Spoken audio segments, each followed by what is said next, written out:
మహిళా మహిళా కమిషనర్ ముందు శివాజీ గారు తను చెప్పినటువంటి మంచి మాటకు ఇక ముందు ఎవరికి అట్లాంటివి చెప్పను అని సారీ చెప్పుకొని బయటకు వచ్చిన సందర్భం చూస్తుంటే, అంటే అతను మాట్లాడిన దానిలో 2 పదాలు తప్ప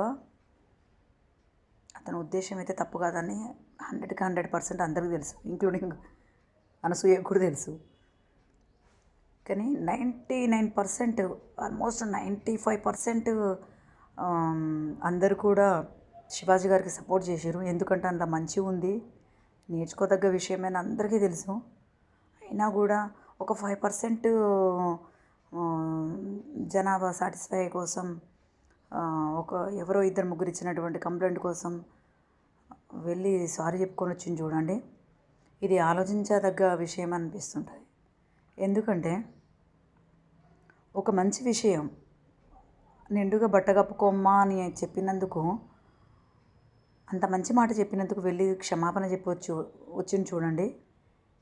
ఇక అసలు పిల్లలకి, అంటే ఆడపిల్లలకి ఇండైరెక్ట్గా మనం ఇంకొక, అంటే ఇలాంటి బట్టలు వేసుకోవచ్చు, ఇలా తిరగవచ్చు అని ఇంకొంచెం భరోసా ఇచ్చినట్టే అందరు కలిసి.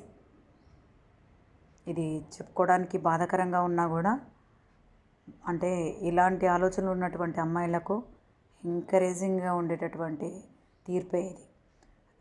ముఖ్యంగా 95% పీపుల్స్ శివాజీ సైడ్ ఉన్నా కూడా